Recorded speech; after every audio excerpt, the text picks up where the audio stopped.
আজ বাবার সেই মেয়েটা বাবার বাড়ি যেতে পারে না।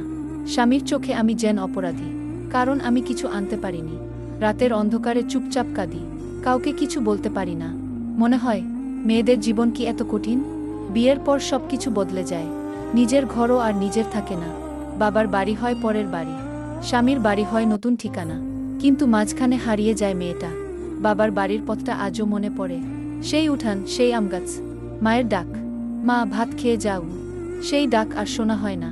স্বামীর কথার দেয়াল আমার পথ আটকে দিয়েছে। তবুও মনে মনে বলি, বাবার বাড়ি আমার গর্ব। তারা গরিব হতে পারে, কিন্তু তারা ছোট নয়। মেয়েকে মানুষ করেছে ভালোবাসায়।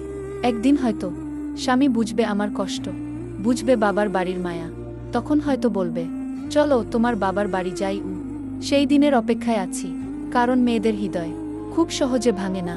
তারা কষ্ট লুকিয়ে রাখে, তবুও ভালোবাসতে জানে। বাবার বাড়ির পথটা